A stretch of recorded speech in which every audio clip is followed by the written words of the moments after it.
Okay, so thank you for everybody that joined. And unfortunately, I have to start, and this session is recorded. And unfortunately, I have to start with a little bit or a lot sad news. I was just informed a few hours ago by Claire Finkelstein, who was supposed to be our second panelist, that she will not be able to attend because of the fact that this was so important to her to join this session and this panel, especially with Jonathan Shancer. She actually asked me to communicate with all of you to let you know that this is personal circumstances. Her mother just died a few hours ago. And because of that, she's not in any shape to participate in this event. And we're all giving her, sending our hugs and condolences. And I'm sure that we're going to have other opportunities to see her on Zoom webinars. So this is the first thing that I wanted to say. The second thing, I'm Yair from Philadelphia. Thank you for all that joined. And I'm going to introduce Jason, and Jason is going to introduce Jonathan. But before we introduce, I wanted to tell you that this is going to be, Jonathan, as you're going to hear pretty soon, is an expert on terrorism. And we have a lot of WhatsApp groups in Philadelphia. And the WhatsApp groups from the last few hours have exploded, covering an event that I'll show you just a short video of from yesterday afternoon, broad daylight, Center City by City Hall, a giant pro-Hamas protest. And I just wanted to share with you this. Hopefully I'll be able to show you because I wanted to explain to you, Jonathan, or Jason, can you see this picture? Yeah. So this is the flag that is waved proudly, a giant flag and other flags of Azadin al-Qassam, which is the military, basically a military arm of the Hamas. And this is yesterday, broad daylight, City Hall, Philadelphia.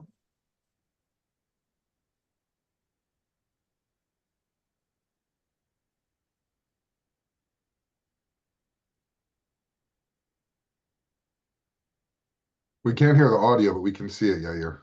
What he's basically was saying, and I'll just, he's waving proudly this giant flag of the Hamas military, Al-Aqsa or Azadin al-Qassam, the terrorist organization, their military portion or arm, and they're screaming and yelling praise and love to Abu Ubaidah, who is the spokesman of the military arm of the Hamas, basically. And they're saying, rockets to Tel Aviv, and we will attack Tel Aviv. Broad daylight in Philadelphia. And I think that this is just because it circulated all over in the Philadelphia communities and people were very upset. I wanted to start with that. So next, I wanted to introduce to you Jason Holtzman. And Jason Holtzman is the director of the JCRC of the Jewish Federation of Greater Philadelphia. I didn't know Jason until 8 months ago or so, but since 8 months ago, the work that he has been doing, we have been becoming, closely working together, but also became very, very close friends. And most of the days or nights, we talk to each other on personal stuff about Israel. And the work that Jason has been doing in the last 8 months on bringing communities together, interfaith, Muslims, is just unbelievable. So I have the great pleasure of introducing Jason. And Jason, please go ahead. I'm going to mute myself. Thank you, Yair. It's a pleasure to be here with you. Thank you for the invitation. And thank you, Jonathan, for joining us. I'm going to introduce Jonathan Shancer, and then we're going to officially kick this off. So Jonathan Shancer is Senior Vice President for Research at the Foundation for Defense of Democracies and the author of the book State of Failure, Yasser Arafat, Mahmoud Abbas, and the Unmaking of the Palestinian State. Previously, Dr. Shancer served as a counterterrorism analyst at the U.S. Department of the Treasury, where he took part in the designation of numerous terrorist financiers. Dr. Shancer got his start in the policy world as a research fellow at the Middle East Forum, a Philadelphia-based think tank. He also worked as a research fellow at the Washington Institute for Near East Policy, where he authored the book Al-Qaeda's Armies, Middle East Affiliate Groups, and the Next Generation of Terror. Dr. Shancer holds a BA from Emory University, a master's degree from the Hebrew University of Jerusalem, and a doctorate from King's College London. He also studied Arabic at the American University in Cairo 2001. Dr. Shancer publishes widely in the national press. He has testified previously before Congress, makes frequent appearances on television. He has traveled widely in Iraq, Yemen, Egypt, Morocco, Kuwait, Qatar, Turkey, Jordan, Israel, and the Palestinian territories. Dr. Shancer speaks Arabic and Hebrew. And with that bio, I think we know that we have the right person here speaking to us tonight. Dr. Schanzer, since October 7th, our country has experienced a tremendous uptick in anti-Semitism and anti-Israel extremism.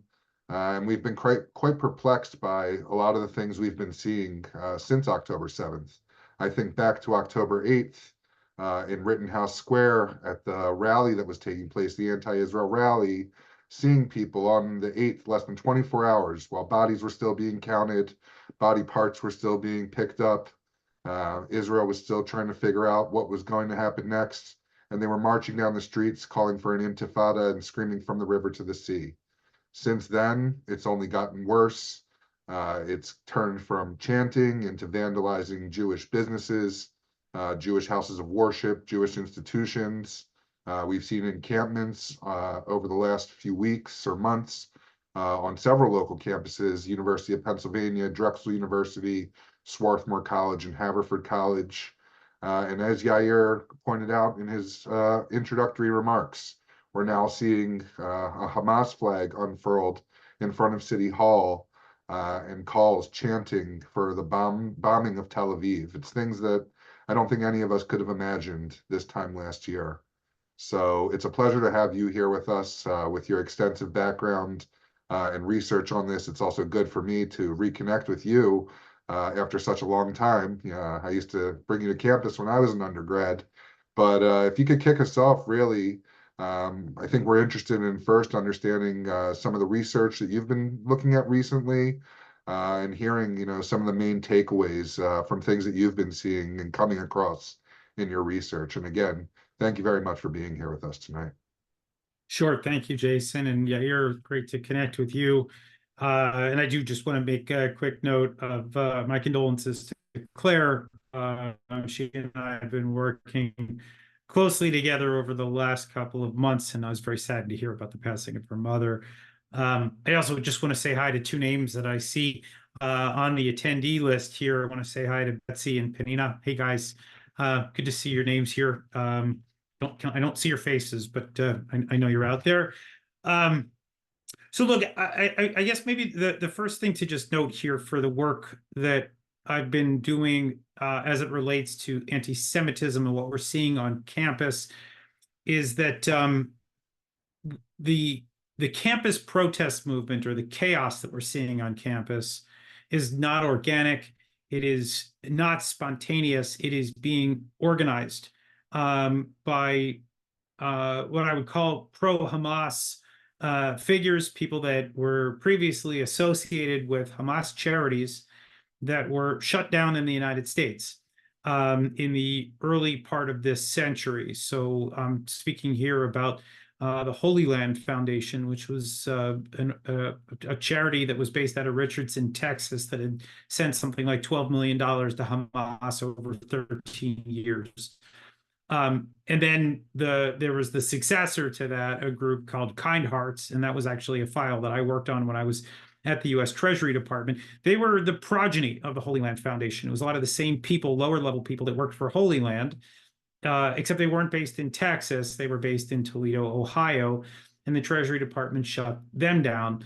And then finally, there was another group called Islamic Association for Palestine. They were sued by the family of a young man named David Boehm, who was killed in a Hamas shooting in the 1990s.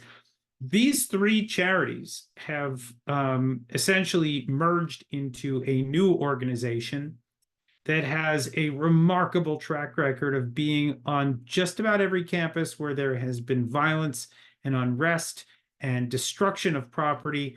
The organization is called AMP, American Muslims for Palestine. AMP is interesting because the founder and chairman of that group was actually the founder of the first SJP chapter in the early 2000s. You can Google him. His name is Hatem Bazian, B-A-Z-I-A-N. And what started with one chapter in Berkeley is now 250 by some counts. And it's remarkable for me because, first of all, they have this background of people that were, associated with these former charities that were shut down here by the federal government. But then it's amazing. It's been galling to watch, actually, that these people are actually showing up on campus right now. And we see the executive director of AMP or the founder and chairman of AMP, both getting up with a microphone, with a megaphone on campus, leading the chants. So they are, I mean, these people are not students, just to be very clear. These are people that are 50, 60 years old. They have no business whatsoever being on campus.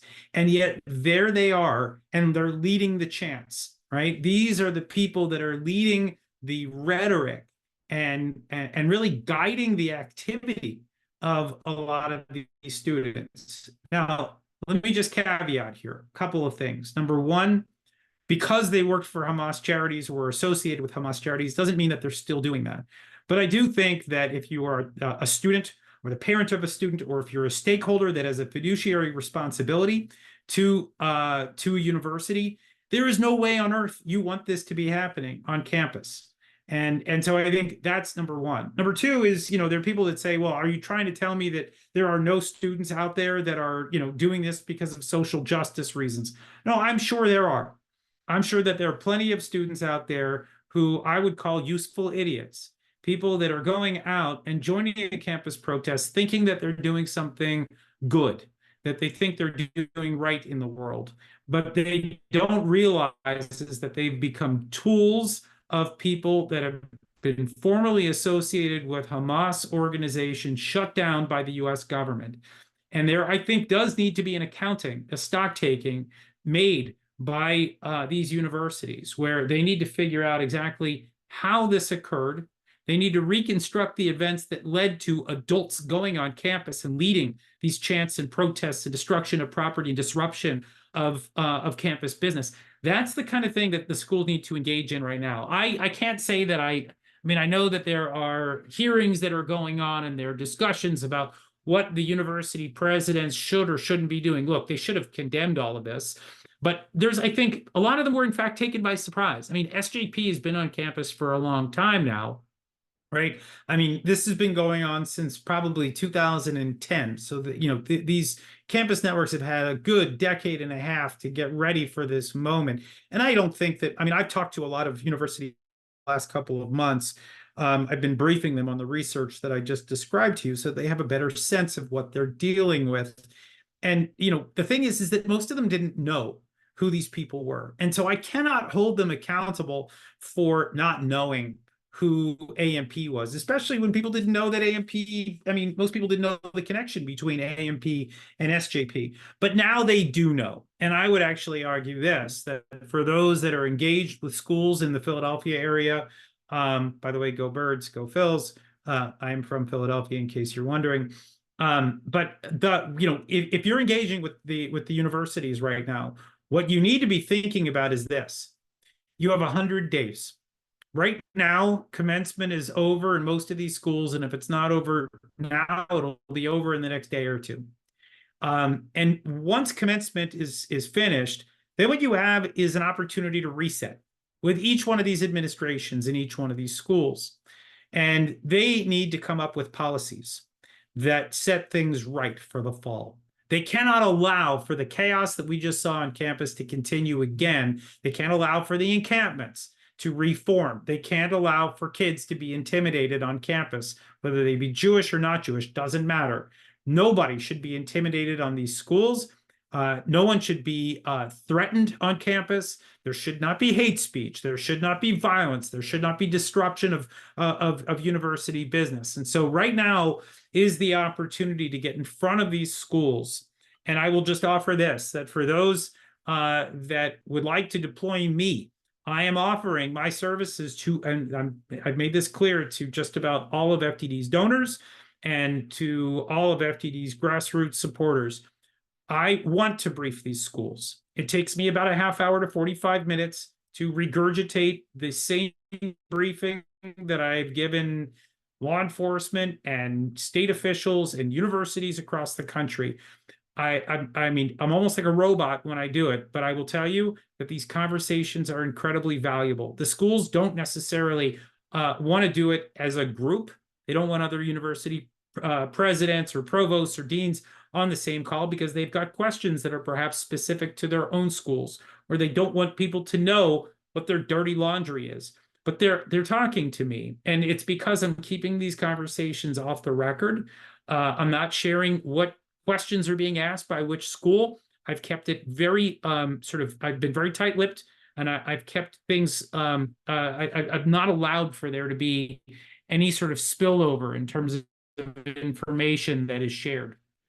And so what's happened is actually I've been collecting some interesting ideas from the various schools about the kinds of fixes that they're considering, the kinds of remediation that they may try to put into action in late August or early September if things start back up again. So I'll just say this now, and before we wrap up, I'll make sure that I get my email address in the chat box. But I would just say, in general, feel free to call on me.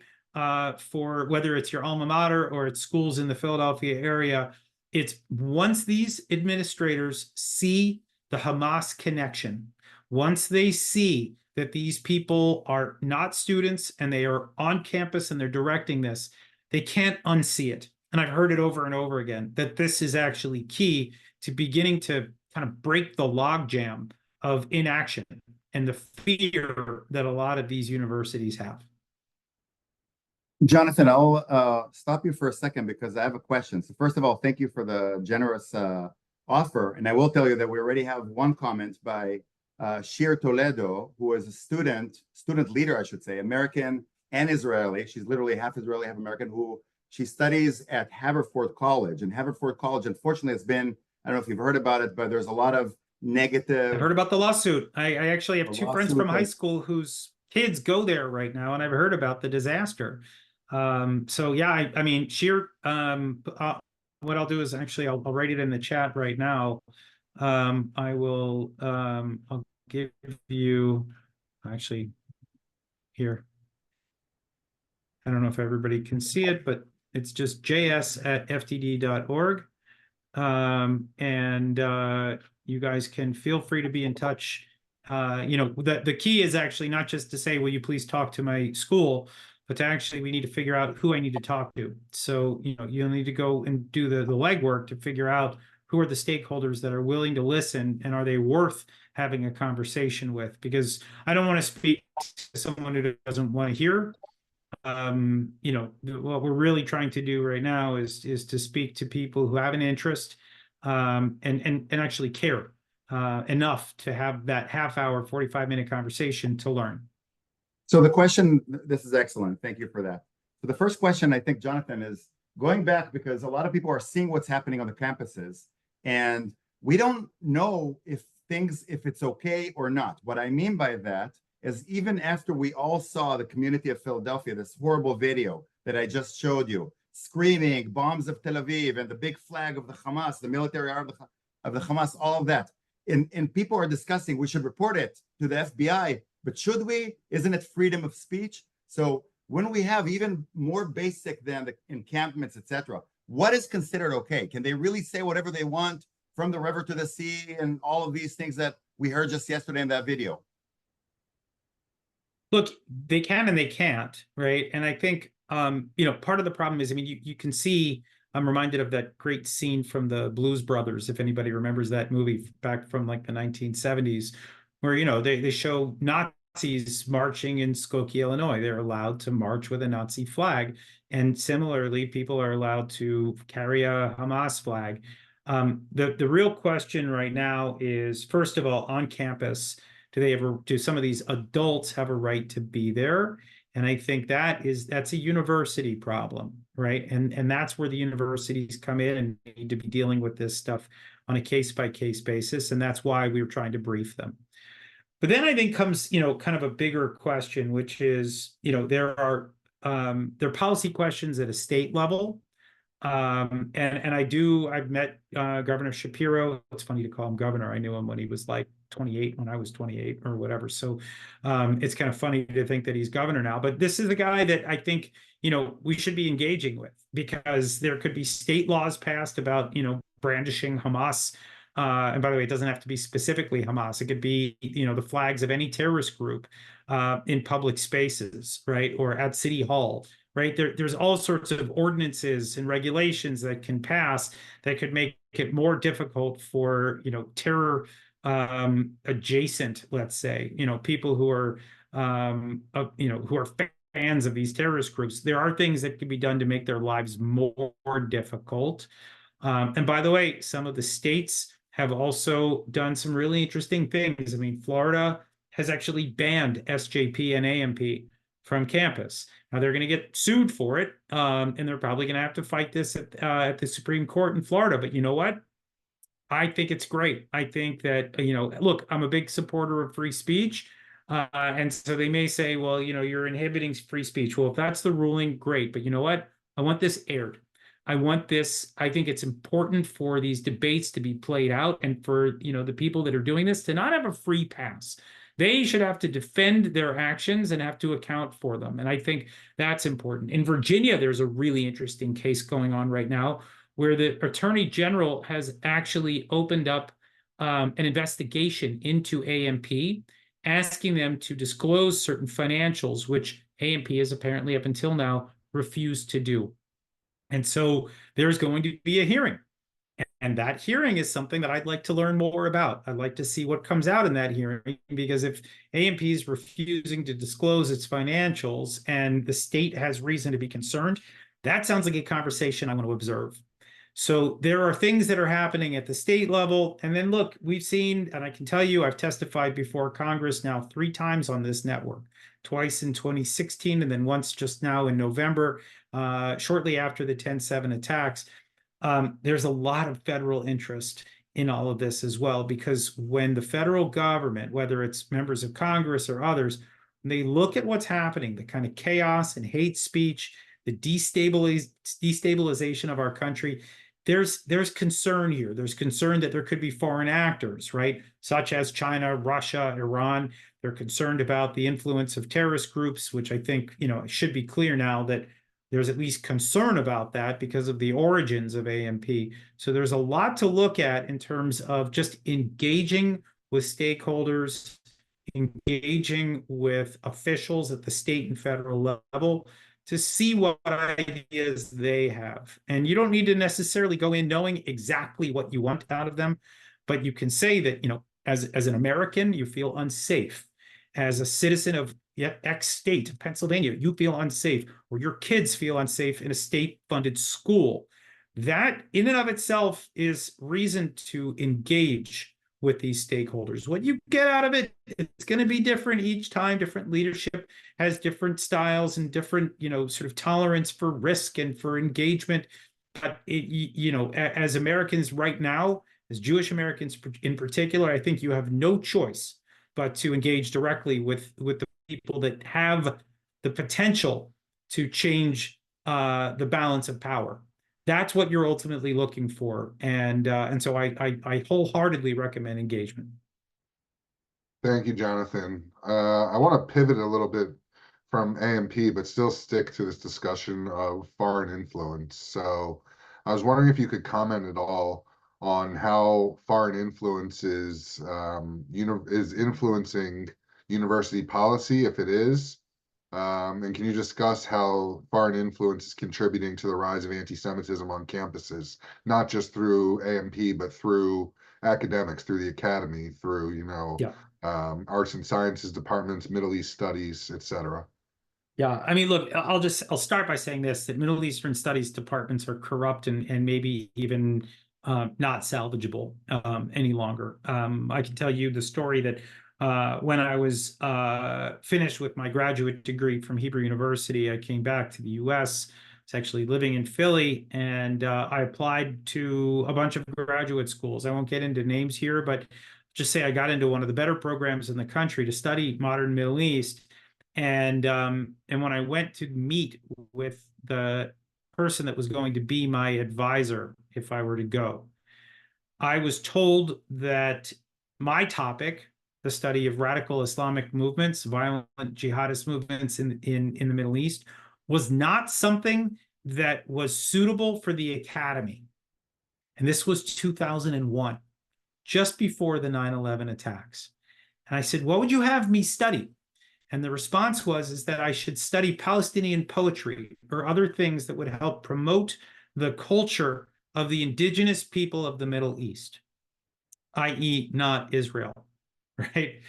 And I was literally pushed out of that office and told that I was not going to study what I wanted to at that particular school. Now, the interesting postscript from that was, 9/11 happened 6 months later. And I called that professor and I said, do you still think that this is not something that I should study? I mean, we were just hit in the United States with a massive terrorist attack by one of the movements that I suggested that I study. And the response that I got was, you may have a point, but you're never going to make it here. And this is at one of the best schools in the country. And so I will say that the corruption within the Middle Eastern Studies Department is real. Part of it, I think, is a mistake made on the part of our community, that we have a lot of people that like to buy buildings and put their names on those buildings rather than buying the chairs, right? Actually endowing the chairs that would keep reasonable people as teachers, as the people that were shaping the minds of our children and grandchildren as they go to school. And so it was a big mistake, I think, and to that to that point, I think, we're now seeing the rise of Israel studies departments on schools across the country. Israel studies, in my view, is a ghetto. It's a place where Jews go when they cannot integrate into the Middle East more broadly because they're not comfortable with what's being taught, or they're not being taught what they want to learn. So they go to Israel studies. But here's the problem, folks. If you're going to try to go work for the State Department or the CIA, who do you think they want to have work for them? Someone who's studied the broader Middle East and know the history of all these countries and can speak Arabic? Or do they want someone who has studied a country of 10 million people who speak a language that is not really spoken anywhere other than Jerusalem and Brooklyn? Right? It's not tenable. And so I've been very, very frustrated. Actually, I worked on a project that looked at the failure of Middle Eastern studies in America with Daniel Pipes, who's, of course, a local think tanker in DC. That's where I had my first think tank job when I got out of graduate school. But look, the broader problem that we are seeing right now in terms of the university's inaction as it relates to anti-Semitism, I think we have to look right now at the foreign funding component of this, not because I think the universities are being told you have to be anti-Semitic because I gave you money. I don't think that's what's happening. I think that you have right now a bunch of people who are, they consider themselves to be progressive. I take issue with that word because I think it's more like regressive, but fine. That you have people that adhere to a certain ideology, and they don't, quite frankly, have a lot of warmth in their heart for Israel because of maybe the academic culture that they work in and that kind of environment that I've just described, where the teachers or the professors have just been indoctrinating students and making it a hostile place to learn for kids that don't adopt their worldview. But I think the administrators also, in many cases, have that same virus. And what's amazing is that if you're taking $1 million a year from the Qataris, or $2 million or $5 million a year, and we know some of the schools that have been, taking massive amounts of cash from the Qataris, who are, of course, supporters of Islamist causes like Hamas and the Taliban and Al Qaeda, and somehow it's okay for them to give money to our schools. Somehow they don't have to register as foreign agents when they take that money, and that's a problem that I think the Education Committee right now, Chairwoman Fox, is dealing with right now on Capitol Hill, and that's a good thing. But what's happened as a result is that when the parents or the alumni come to complain to these schools, what's fascinating is the schools are not threatened by the prospect of a $10,000 donor pulling their money, or even a $25,000 donor pulling their money. Why? Because they're getting $1 million from Qatar. And so this entire sort of fabric of the university that I think it was the system that held for decades was that the donors and alumni to these schools, they were all treated with respect. They were all treated as important investors in the future of the university. They're no longer as important as they once were. That sovereign wealth has outstripped the traditional donor structures that have kept the universities alive. We have allowed foreign actors to corrupt our higher education system.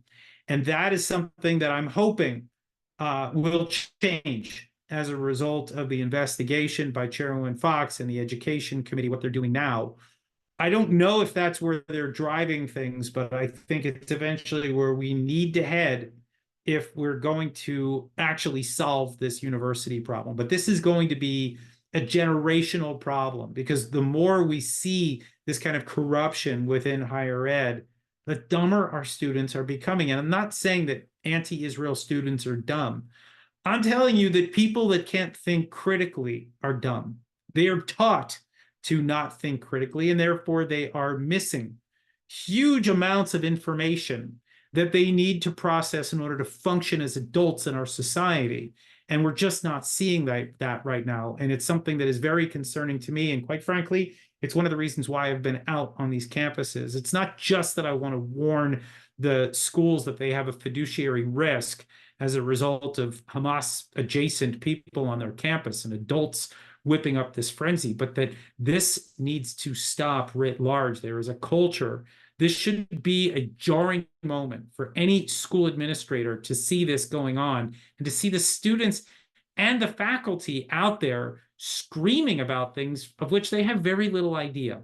So we got a lot of challenges ahead of us right now, but we're, suffice it to say, at FTD, we're taking it very seriously and we're looking for additional partners. And so please do keep that in mind. I gotta say, Jonathan, that after listening to you talk in the last 5 minutes, my heart, which is heavy as it is, dropped a few more inches down, because what you're describing is really scary. And I had a question. Well, I mean, again, I want you to know that I'm not giving up, and I don't think anybody should be. I think, you just need to be aware of what the challenges are, so that you can begin to tackle them, to be honest. If you can't identify the problem, then you're never going to solve it. So I would hope that maybe you walk away a little heartened that at least we know who the people are who are whipping up this frenzy on campus, and we know what kinds of things need to be changed. Now, making change happen is a whole other story, and I think we've got a battle in front of us as a community, but it starts with understanding. So I had a question that came actually from the audience, but before that, I have another question about what you just talked about, because you're mentioning what really kind of alarmed me is what you've been describing in the last few decades, that less and less Israelis, kind of like your personal story about going to the university, trying to get accepted to the Middle Eastern studies, and you see less and less of Israelis or people Jewish who are going to the Middle Eastern studies, and they're going to the Israel one. So there's more perhaps pro-Hamas and others who are actually going to the Middle Eastern studies. Does that impact in the last decade or 2 decades, or even now, the leadership or the specialists? Because eventually they're picked up, by the White House, by the Congress, by all these experts, FBI, CIA. They're picking these, cherry picking from, the best academic people. So is this a bias system against Israel? Yeah, it is. But I mean, let me just tell you something. You could do what I did, which is, first of all, I went to another school and got a PhD somewhere else and got it in England. And, I basically, said, screw you to academia here in the United States. And I did what I still wanted to do. And there are still schools that you can go to abroad, and even some in the United States that will get you where you need to go if you want to stick to this really ugly profession that I've got myself in. But I would also just say that there's nothing wrong with going in and studying how the other side thinks. There is, I think, a fear somehow among among people who are pro-Israel, who are Jewish, who are Zionist, or what have you, that they don't want to go and sit in these classes and deal with the with the BS that they're being fed. Well, I got to tell you something. It's important to learn that. And look, I didn't spend 3 years there. I spent 3.5 months in Cairo in 2001, and I studied the hatred that people had toward me, not personally, but toward my people, my religion, my background. And I got to say, I don't think I've ever learned as much anywhere as I did in those few months that I spent in Cairo, because I subjected myself to horrific hatred. But you learn the depths of it. You learn how people speak about it. So, the idea that you don't like what you heard doesn't mean that you shouldn't study it. You just need to put those glasses on where you look at it through a certain lens every time you do it. And I got to say, it's not easy stuff. This is an ugly field that we're in. And if you think about it, it kind of makes sense. Israel's 10 million people in a sea of 1.8 billion Muslims who would rather these 10 million people not exist. And, we're seeing it now. And people ask, by the way, social media, well, how is it so bad out there on social media? Numbers, right? You've got 1.8 billion people out there. Not all of them, of course, hate Israel, but even if 20% of them hate Israel, that is the entire population of the United States of America, right? That's 360 million people against whoever's tweeting in favor of Israel or posting things on Instagram. And I guarantee you it's not all 10 million Jews or 15 million Jews worldwide or 10 million Israelis. You're talking about a small subsection from the kind of pro-Israel camp. And even if it's a small subsection of the Muslim world, you can already see why Israel would be losing the social media battle. And that's where it comes down to understanding the other side and actually, education. It's about actually having a good handle on the narrative, who the enemy is, what they want, what they're fighting for, and actually knowing what our laws here in the U.S. Now, a lot of this is upside down right now. You can see our policies, I think, are really bending in the face of significant pressure, which is a whole other challenge that we're also trying to deal with here in Washington, which is sort of trying to, the Biden administration continues to sort of swing like a pendulum, pro-Israel policies and then anti-Israel policies, and then, supporting Israel's operation in Rafah after calling it possibly a war crime. We're all getting whiplash here.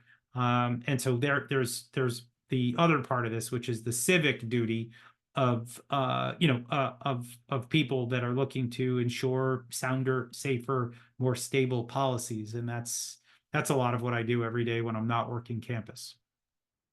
Jonathan, I wanted to ask you another question and actually challenge something that you just said. You were talking about you brought the social media. And this was one of the questions from the audience, Tali. You were mentioning that the reason, or one of the reasons that the social media is so much in favor of the Muslims is just the number of, ratio. We only have, 10 million Jews in Israel or so, and we're talking about more than 1 billion Muslims. So the ratio is so much higher. But just 2 days ago, we had a webinar with Guy Rolnick from Israel, who was kind of a famous news reporter, and he did a whole TV show about social media and what has happened. This is not just a matter of numbers. What happened on the day of the Hamas, October 7th, these people, these animals, these barbarian creatures, they went out, trained how to rape, how to murder, how to butcher, while carrying the GoPro and broadcasting alive, to cause a humongous, the biggest emotional trauma that any Israeli has ever experienced. Because at the beginning of the war, nobody knew what's going on. There was chaos. Nobody knew. So people were going to Facebook and Telegram and all of that, and they saw these horrible things. And that was just the beginning. It continued in a synchronized attack of social media by the Hamas, possibly other organizations, possible other countries, to basically make, instead of Israel being the victim, because we are the victim, to make Israel the aggressor as part of the social media digital terror war. Can you comment on this, on the social media and how they planned all? Look, I will tell you that I'm fighting it in my own way. I deal with it on a regular basis. It's actually, it's been remarkable, but going on television and debating some of these people who are making the argument that you're essentially saying here, that Israel's the aggressor, that Israel's the one that's committing war crimes. Somehow the world doesn't see that Israel is actually fighting a war on 6 fronts right now. Not just fighting. I mean, people don't realize this, but it's not just Hamas, right? I mean, they're fighting in Gaza, but they're also fighting in Lebanon, and they're fighting in the West Bank every night, and people don't realize that they're fighting there. So that's 3. Then you've got Syria, you've got Iraq, you've got Yemen. Oh, and by the way, you got Iran itself that was firing these rockets. So that brings you up to 7 fronts. Then, by the way, I would argue that we have a media front that's happening that you've just mentioned, right? That's another front that Israel's fighting. You've got a legal front. You've got a campus front. I mean, this is a multi-front conflict here that Israel is wrestling with, and it's a war that they didn't start. It's a war that they didn't ask for in the first place. And so, yeah, you can see that this is all happening. It's coordinated. It is, and it's actually amazing. I mean, it's funny. I talked about this on my podcast the other day. There is this book right here. I don't recommend buying it for anybody. It's called BDS by Omar Barghouti, and it was published in 2011. And what's amazing is that there's a whole chapter dedicated to turning Israel into South Africa. That the idea is that Israel needs to be branded as an apartheid state that is guilty of war crimes, and that it needs to be brought down through legalistic means and through the international community. Now, fast forward 13 years from when this thing was published, and look at what's happening. The South Africans, of all people, bring the Israelis up on war crimes at the ICJ. The Israelis are being accused of genocide. They've been long accused of apartheid. None of those words actually apply to Israel from an academic perspective or just from reality. But nevertheless, this is the narrative that is building. It is deliberate. It is an effort to delegitimize Israel, to sap the energy and the will to fight from the Israeli people, and for us here in the United States, for that matter, too. My Twitter feed and my Instagram feed right now are filled with charges of me being a genocide enabler, because I refuse to bend on certain core issues. I believe that Israel's fighting a defensive war. I believe that Israel has every right to defend itself, that it's under attack on 11 fronts. Right? These are things that I don't think I'm going to change my mind on this, but you can see the way that I am attacked, and it's coordinated. You could tell, one day everything's fine. My Instagram feed is totally quiet. The next day I go on CNN with Mehdi Hassan, and I get into a pretty pitched battle with him on TV. And the next thing you know, my Instagram feed is filled with hate. This is what they're doing to anyone that would try to challenge their narrative. And it's coordinated, just as the campus protests are coordinated, just as the attacks against Israel, the kinetic attacks, are coordinated. This is a battle that will not end anytime soon, but it's a battle that we're all going to have to fight. Thank you, Jonathan.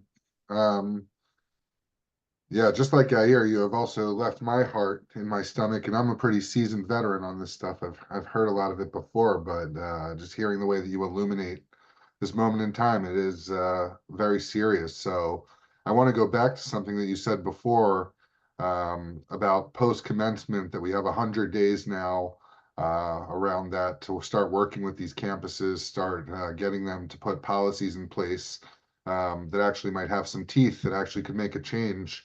And I'm wondering, from your advice, what are some of the top recommendations you have that we could bring to the universities over the next 100 days? And I'm definitely going to be reaching out to you, myself and others in Federation. We've met with all of the university presidents from our area in the last 7 or 8 months, and we have relationships, independent relationships with all of them. So I would definitely like to help get you in front of them to present some of that research that you've been talking about. But really looking to understand. I'd be happy to do it. Yeah, I'll give you some of the things that we've heard. Again, leaving the schools out, because that's not, that was part of our deal. But I mean, I've heard of people going out and trying to, and one of the ideas that's come up is is actually enlisting the help of a former like FBI official or somebody that's worked in the intelligence community to reconstruct how violence broke out on some of these campuses. So in other words, pay somebody to go back and look at the forensic evidence, to look at the photos, the videos, to try to understand who was there, who was in charge, how this all, deteriorated rapidly, and to actually create a narrative that would be officially adopted by the university, so that once you have that sort of recent history, right, then what you can begin to do is to think about, okay, when we saw these things happen, what were steps that could have been done right off the bat? So one thing would have been, for example, requiring ID for anybody to step foot on the quad, right? That would have actually prevented outside people from going in. Then if students want to exercise their right to free speech and talk about free Palestine or river to the sea or whatever it is that they want to say, they can, but they're not being driven or guided by outsiders, especially those that have, a past that might be troubling to stakeholders or to parents or to students themselves. That's sort of one, kind of one thing. There is, I think, also a question of going back and trying to figure out where outsiders were able to penetrate, how they got in touch with some of these students, and actually engaging with the students themselves, especially those that are not engaging in violent activity, right? But that are there, that believe they're doing this for the right cause. They should be reasonable enough. I mean, not every one of these people wants to, get into a brawl with police, right? There are plenty of people that may be out there that, have whatever their reasons are, whatever misguided reasons are, that they're not violent people seeking necessarily the destruction of Israel. So the idea of engagement and trying to track, maybe via social media, who the leaders are and who their connections are to the outside world. There's a lot of that, and then there's just sort of the tactical things about, the enforcement of hate speech regulations, right? It looks like my internet's unstable, so sorry if I just broke up there for a minute. But looking for actual enforcement of hate speech regulations on campus is an important thing that people stopped doing. They just stopped caring about that as the protests went on. So there are lots of little things that can be done. There are bigger things. By the way, tracking the faculty that were engaging also, I think, could be important here for one simple reason. These people may be violating the terms of their employment with universities if they're doing these things on university time. If they're actually being paid to work and instead they're out on campus, that's a problem, right? So there's lots of different things that the schools are looking at, but it's actually about setting expectations and then enforcing them, whether it's through physical security, whether it's about employment, whether it's about the relationship between the school and the student. All of those things, I think, are important, but I do think that this idea of bringing people in to reconstruct a narrative of what happened leading up to the encampments and some of the violence that took place, I do think that's crucial, because without that, you're really, you're not focusing on the problem. You can't see the problem until you've actually kind of fleshed it out and made it something that you could see in retrospect. Yeah, and what you're saying makes a lot of sense, and I can tell you that in more than one of the conversations that we've had with our local leadership at universities, they've admitted to us that, several of the people who were arrested at some of these protests, especially early on, did not carry Pennsylvania IDs, were not students of those universities. They told us recently at one of the encampments that a lot of people there were not students. They also admitted to us that they had people on camera waving PFLP flags. So the universities are aware. One thing that we've felt, or that I've felt very frustrated about since before October 7th and even up until now, is how some of these faculty members, which you alluded to a little bit, some of these faculty members are able to rest under the banner of academic freedom. They're able to get away with all sorts of nonsense because they're tenured. How would you recommend dealing with tenured professors and dealing with universities that, sit back on the ideals of academic freedom, even though academic integrity is being violated? How do you deal with those types of pushback? Yeah, I mean, you can't. I mean, look, there may be ways to fire a tenured professor, but it's rare to see one. And this is part of the problem. By the way, it's the same problem that we have at the State Department, that once you're a Foreign Service officer, you're in the system, and you're like, you're like a tenured professor basically, so you can say whatever you want, you can do whatever you want. And then there's a certain kind of a herd mentality, and you can get a sense of where things go from there. But I do think, again, the enforcement of university regulations and bylaws become a really important component of addressing the problem, making sure that everybody knows that there is a zero tolerance policy for, some of the behaviors or some of the language that we're hearing right now. That will, if it's actually enforced, and that there are ramifications for failing to adhere to those policies, that becomes something that's a bit more powerful. And, I have to say, sadly, we're not seeing a lot of universities doing that right now. But again, now is that 100-day period that we enter into, that this moment provides us with, okay, we didn't do that before, and it was a mistake. You can see what happened, and we got hauled up before the education committee, and we got our wrists slapped, and the president got fired, or whatever, the fallout was. That's the kind of thing now, if you're engaging with your school, you got to say, look, this is coming back, right? Because it's not like this war is ending, in July. I doubt it highly. And I don't think it's ending in August or September. I have a feeling that this war could be several years running if things go the wrong way. And if that is the case, then the schools need to get their act together.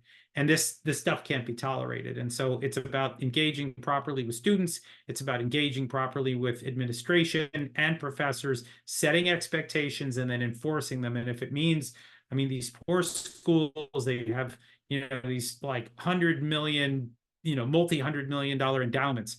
Spend another couple of $100,000, bring in people that can help enforce safety.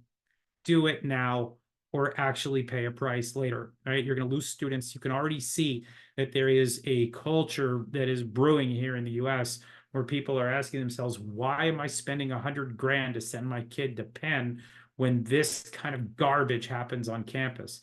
And I will tell you that these schools are aware of it. They know it. And as afraid as they are to challenge the protesters, they're afraid of what it could mean to the school over time.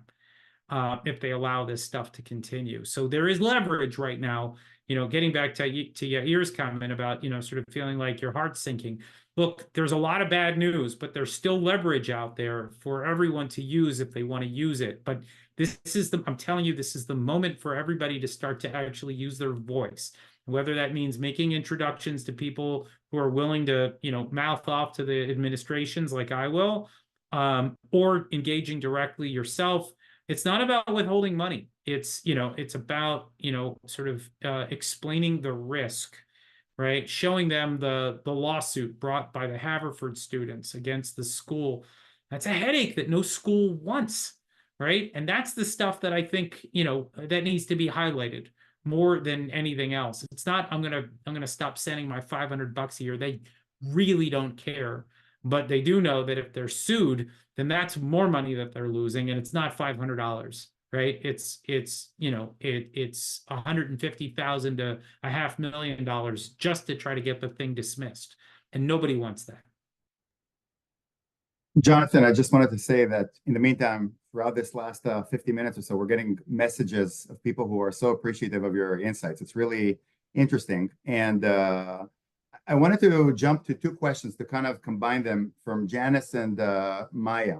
They were talking about, these are parents and of young kids who are maybe are teenagers or about to go to college.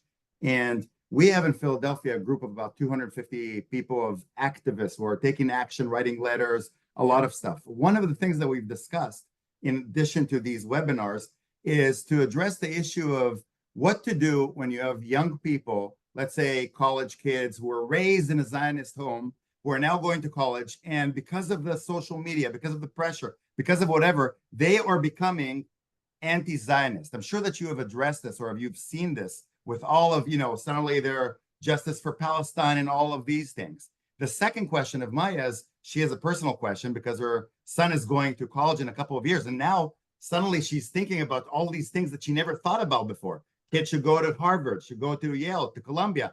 But now, she's terrified of what's going to happen. What will be his experience when he goes to college? So these are the kind of combined questions about our teenagers or college students? Yeah, I mean, look, I wish I had answers for everyone right now about how to stop people from sort of getting infected with the, kind of anti-Zionist virus. What I would say is, at least for me, I went to Perelman, actually back then it was Schechter, and I learned a lot about the region. And actually what I ended up doing, it was really interesting, but my professor at Emory basically told me that I knew a lot about what was going on, but I only knew about it from one side.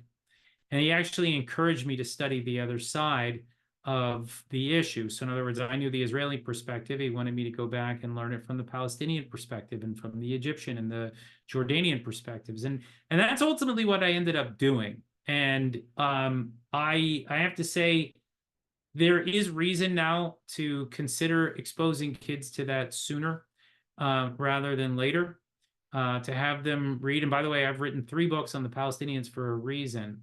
I actually think that it's important for people to understand what the other side is doing, what the other side is saying.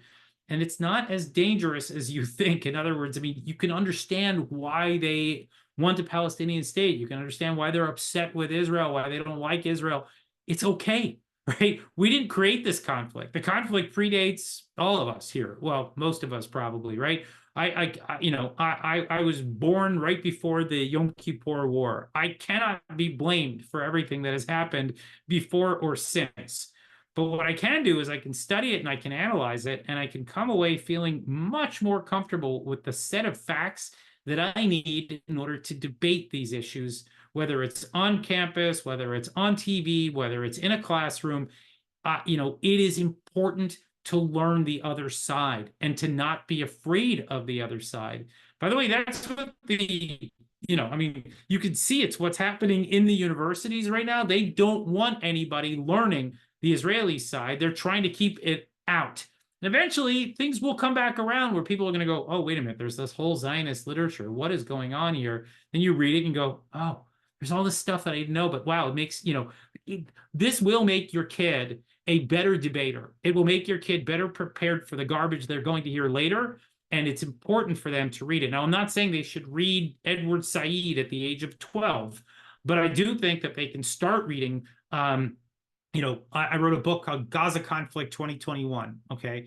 If you had your kids read that now, while they're in high school, they will actually see that what is going on during this war was the same stuff that was happening in the last war, right? That this is not new, that the tactics that are being used, whether it's being used in the media or being used by Hamas underground or above ground, the human shields, the way that the Qataris are involved or the Egyptians are, all of this stuff, it's being recycled. It's the same garbage. I mean, history repeats, right? And you can actually teach your kids some of these things so that by the time they get to school, they are at least not as shocked by this, or they're not as drawn in by it. It's sort of, to put it like in kind of another way, if you're afraid about your kid drinking, one of the best things you could do is, they tell you, is actually teach your kid that having a sip of wine on like at Shabbat dinner or whatever, a taste of your scotch, will actually demystify all of this and not make it seem so enticing and so dangerous, right?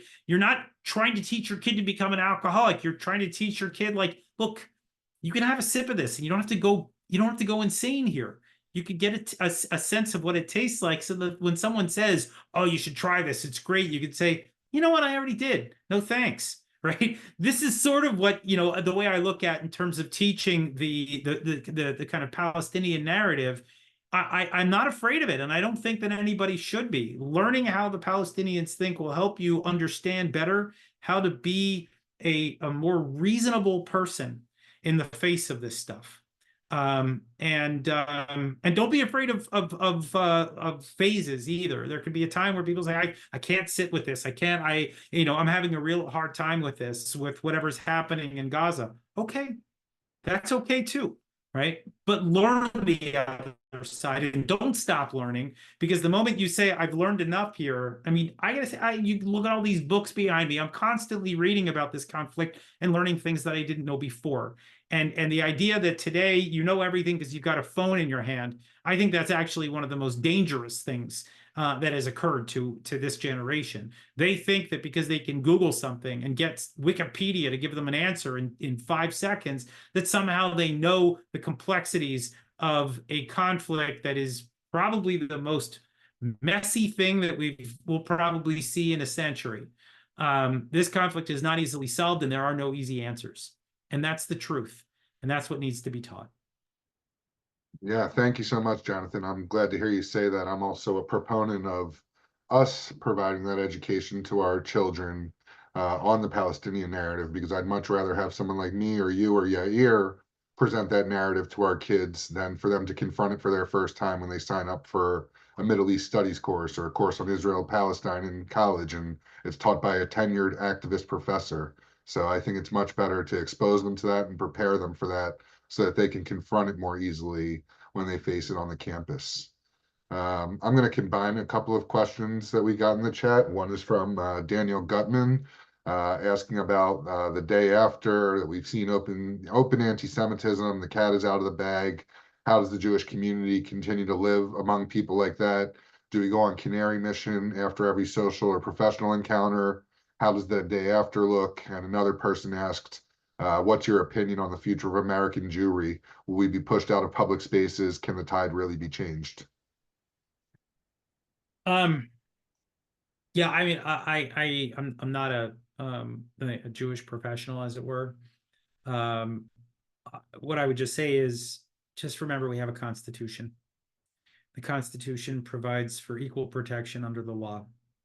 And there'll be times where Jews are treated better, and sometimes Jews will be treated worse. You got to keep going back to the legal foundations of this country, which make it the best country in the world, in my opinion. That we have laws that make sure that every religion is given equal opportunity. Every race is given equal opportunity. That needs to be the thing that is hammered home here, that needs to be fought for. It is not something that's guaranteed, right? And so, there are people that are saying, oh, it's the end of the sort of heyday of Jews in America. No, it's the first challenge that we've had in our lifetimes, right? Our parents dealt with some of that anti-Semitism. Our grandparents definitely dealt with a bunch of it. We had it good for a while. It's possible that this run may have kind of come to an end, or we may be hitting a challenge. The idea that we're going to just say, oh, well, that was good. Well, I guess now we need to go back to the shtetl and get beaten every couple of weeks by, angry mobs. Nope, that's not how this works, right? That when you see injustice, you call it out, you engage with stakeholders, you engage with those who are responsible, you push for the better laws, you push for the better regulations and all the things that are needed in order to keep our kids safe, to keep us safe, to make sure that we can continue to live the lives that we want to live. We are still a minority. We still have irrational hatred that is directed at us, but that doesn't mean that this is over, right? I mean, the history of our people is of not bending in the face of hatred. That is the history of the Jewish people in a nutshell, right? It's not just the history of Israel. It's the fact that the Jewish people have survived after all the horrible things that have occurred over the years. This is our legacy. This is the legacy of our parents and our grandparents and those that came before them. There is no rolling over here. This is the beginning of a fight. We don't know how big or how tough it's going to be, but it's the beginning of a fight. And you got to look for every way that you can contribute. This is a very encouraging and, in fact, inspiring. I find that this is a very inspiring answer. And the first thing that came into my mind, some of the people in the audience have heard me say this, is that my savta, my grandmother, she lives in Israel. She was in Hungary when she was in her teenage, and she remembers how this started gradually harassing teachers, schools, and eventually she found herself in Auschwitz, losing all of her family. And yet she emerged. She was denied to go to Israel. She was a refugee all over the world. And now she lives in Israel. She built a family, prosperous career, and she had an amazing life. And, we're here to stay. We're not going anywhere, not in Israel and not in the United States. Jonathan, we're going to wrap up soon. And I want to ask you, first of all, before we wrap up, I wanted to send again my condolences on behalf of all three of us and everybody here to Claire, who unfortunately was not able to join today because her mother, she asked actually to share this message. Her mother died just in the last few hours. So condolences. And I wanted to thank you again, Jonathan, for joining us. This has been really inspiring and difficult to hear, but really powerful. And I'd like to end maybe with a question that somebody actually private chatted me. And I don't know how you're going to feel about answering this because it may be a little bit controversial. But you were mentioning in the last couple of minutes about how important it is to listen to everybody, not only think like people who we think this is right, this is wrong, we are right, but listen to other opinions.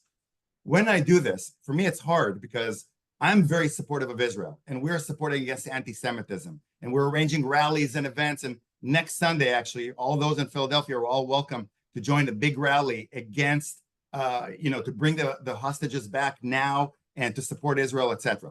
But when we listen to people who think differently from us, either Jews or other people, even Arabs, some of them criticizes Israel's government directly by saying that, how can you all blame, the social media and everything when you see that Bibi Netanyahu, for example, is the man that for many, many years, and there's no doubt about it, has transferred large amounts of money through Qatar, through whatever, to the Hamas, many hundreds of millions of dollars. What can you say about this? What can you say about a government that includes people like Ben Gvir, who is basically an open, overt supporter, in the same way that I have a big flag on my wall? He has had a big flag of Baruch Goldstein, who was a despicable serial murderer that killed 30 Arabs, or other people like him. How can we make peace? How can we promote Israel wholeheartedly when we're dealing with this type of government? Look, first of all, I'm not Israeli. I've spent a lot of time in Israel, and I speak the language, but I never lived there. So I'm in no position to tell you what Israelis should or shouldn't do. It's not my job. What I can say is this: we went through a tough time, and some say we're still going through a tough time here in the United States. Democracy is a messy business, man. You gotta stick to it for the long haul, right? If you didn't like, the Trump years, there were all these people that are saying they wanted to move to Canada because they couldn't stand the guy. There are people now that are so thoroughly fed up with Biden that they feel like the country's falling apart. You need to go through those things in order to get to the other side, right? There's no way out. There's only through. And that's the thing here. By the way, I will say that I believe that there is no place for people like Ben Gvir or Smotrich in a democracy, but yet there we have it. We see them right now, and it's a major problem. I think they do damage to Israel's credibility, and I think they do damage to Israel proper. I think actually they've hurt Israel more than they've helped. I think Netanyahu is responsible in large part for what happened on 10/7. Look, I don't blame him for the money that went in. That was actually, I think, brokered by the Mossad, by Yossi Cohen. I would actually probably blame him. It was a deal made where, in exchange for the Mossad being able to operate on Qatari soil, from what I understand, that led to the agreement whereby money was brought in. And of course, Bibi presided over it. But by the way, it happened during the Bennett years too, right? Where the policy makers were totally different, but the policy remained the same.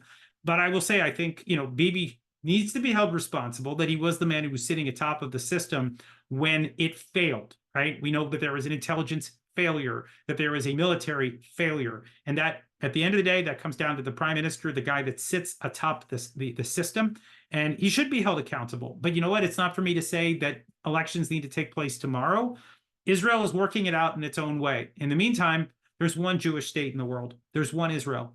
And you don't really have much of a choice but to support it while it goes through its challenges, just as we supported this country as it went through its challenges under Trump, or the challenges that we're dealing with now. Right? I don't love every policy that I saw under Trump. I don't love every policy that I see now under Biden. That doesn't mean I want to leave. It doesn't mean that I want this country sanctioned. It doesn't mean that I want to see this entire country go down because of it. I am actually committed to trying to make it better. And that is what I think people need to remember here, is that these are temporary processes. Don't let them become permanent. Don't let other people try to make your problems permanent. Democracies are fluid, messy things. We need to roll with them. We need to get through the rough patches and hopefully get through to the other side. I think the foundation of this country is strong. I think the foundation of Israel is strong, but we've got major headaches in front of us right now. Some that we're going to have to tackle together, and some that we'll have to tackle separately. And that's a big part of, quite frankly, of what I do, right? For my think tank at FTD, that's a big part of what we do is we look at those challenges that democracies face, and we try to help provide solutions. And with any luck, some of them will actually work.